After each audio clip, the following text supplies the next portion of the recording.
So from there, we're going to jump into what we call our final jam. And so what that is, it's a final kind of wrap up discussion here between the three of us.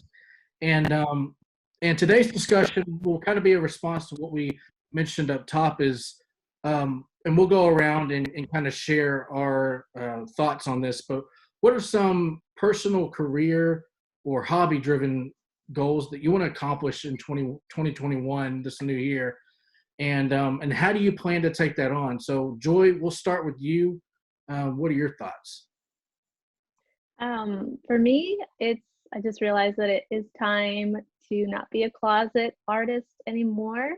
So I'll be adding to my portfolio, and then I have it in my mind to have an end of the year exhibition, hopefully somewhere local. And Cool. so with some of new pieces that I'll be presenting, as well as I love installation art. So hopefully one big installation is what I have in my mind's eye. I just realized that unless you put the intention and the time into it, it's not going to happen. And I feel like I'm finally in the space to do so, and just ready to go for it and share what I have with the world again. So I'm excited to kind of materialize all the things that I've been gathering in my mind, as far as sketching, as far as reading and ideas, and see it flesh out. It'll be fun, but it'll be a lot of experimenting and definitely a lot of failing, because that's just part of it. So, but it'll be Exactly. fun. It'll be messy. Well, It'll be fun. speaking of sharing, you've got a few pieces hanging up behind you. Do you mind telling us a little bit about that and maybe the story behind it?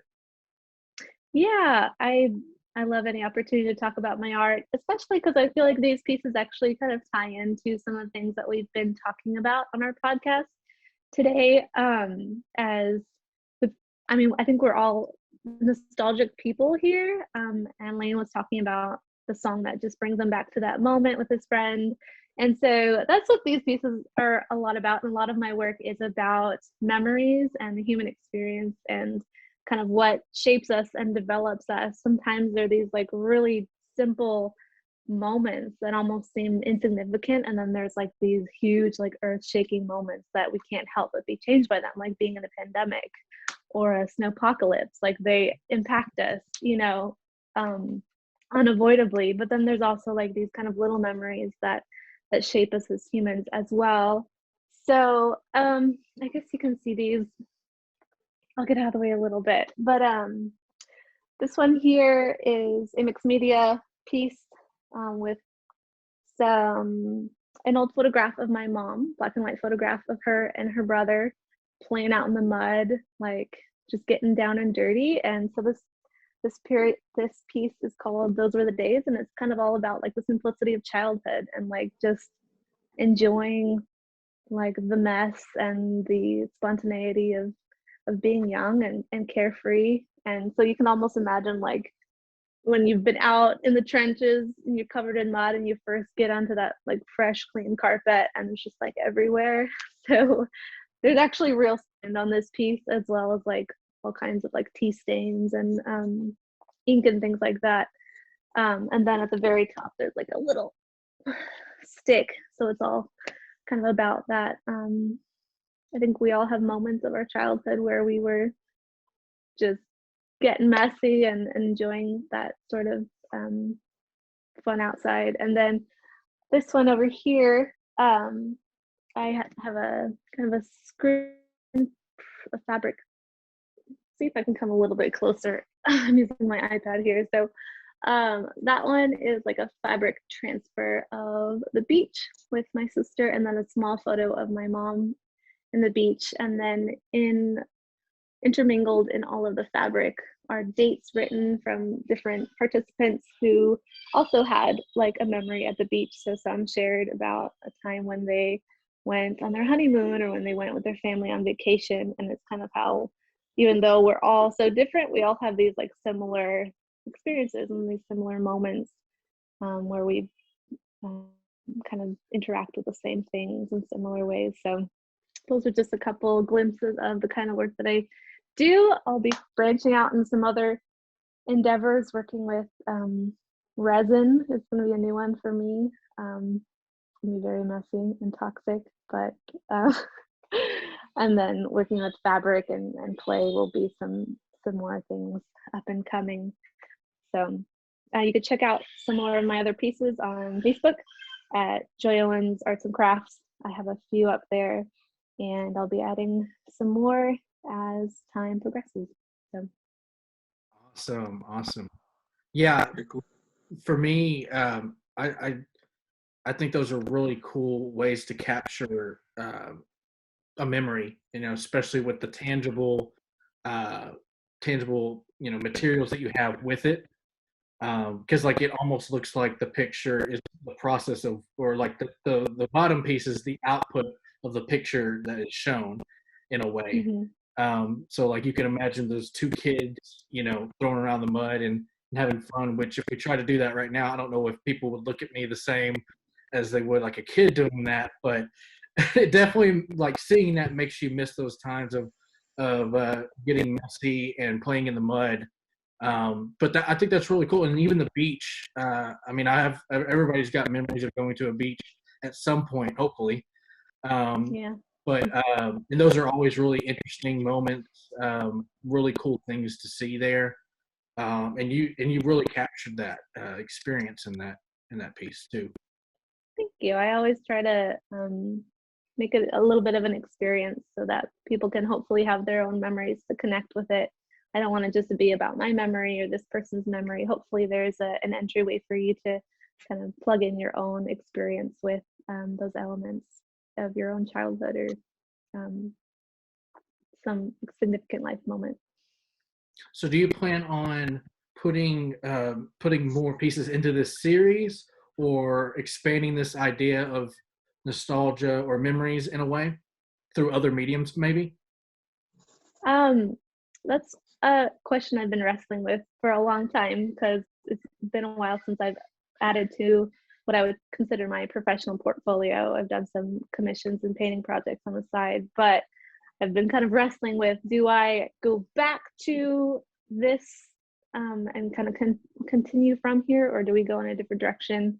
And I feel like the answer is kind of a combination. I want to kind of graft some of the ideas and elements that I used in some of my older pieces, and then I have some new ideas to kind of converge with it. And so I think they're gonna materialize in a different sort of way, but they'll still be very cohesive and reflective of my earlier works, but still with the same ideas of drawing from personal experiences and significant memories. So we'll see how it all fleshes out, but I'm excited for the process. Oh yeah, for sure. Lane, do you have anything else to add? Everybody that's listening should definitely go check out Joy's artwork. She does a great job. But yeah, Lane. Yeah, I mean, as far as me personally for the goals for this year, I would say I definitely want to move up more in Chick-fil-A to the director level. Get married. It's also a big one. Yeah, you got like this massive checklist to catch up from last year. Big one. I'm like, you know what? I could just end it after those. After those two, I'll be set. Like, that's the two big ones. Yeah, it's really been that. As far as hobbies go, I mean, those are my two big, life goals for this year. As far as hobbies go, I really want to get connected more with music, specifically getting to a home church to be able to play bass again, because I really do miss that experience of, every Sunday getting to play in the band.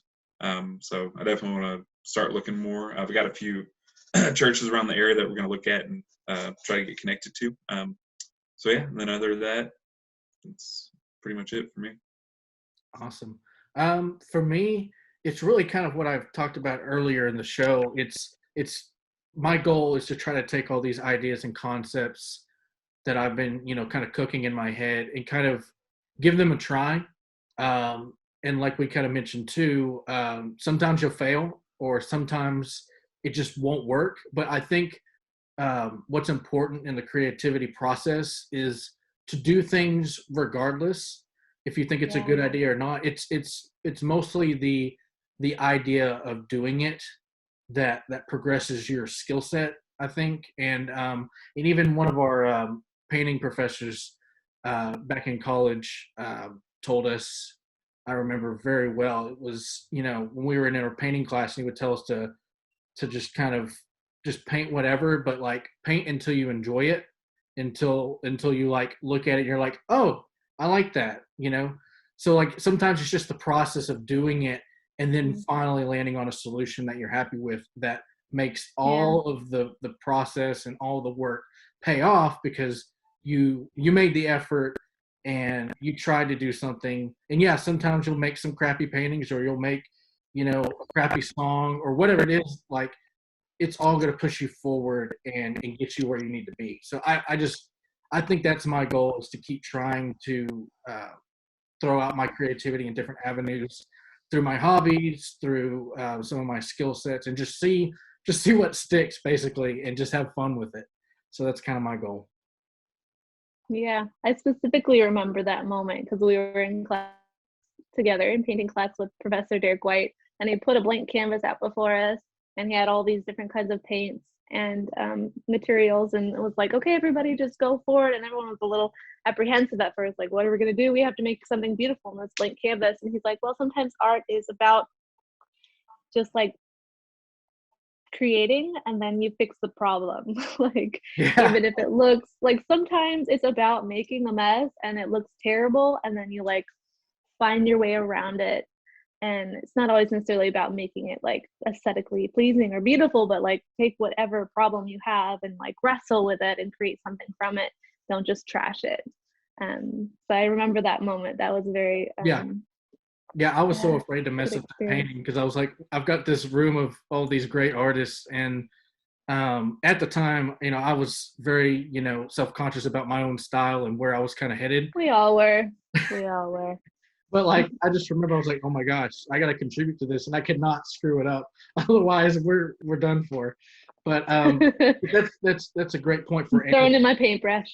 Yeah, but that's a good point for anything. Like, even if you're not good at something, or you don't think you're good at something, the act of just doing it is enough. And that's even like a Mr. Rogers quote that just came to mind, where he's just like, I'm going to sit here and color and draw or paint or whatever, but I'm going to do it and enjoy doing it, and not necessarily worry about the output. So whether that's, playing bass, making paintings, whatever it is, make sure that you're doing it and you're enjoying it, because that's all that really matters. It's the idea of being creative and not necessarily the output. So does anybody else have anything to add to that before we wrap up? I think that sums it up pretty nicely. You can't go wrong with the Mr. Rogers quote. That's you just can't. That's kind of the gauntlet. That's the final hit. Unless we can add a Bob Ross quote as well to it, and then we're set. Yeah. There's no mistakes, only happy accidents. Right. That's Boom. right. Second gauntlet.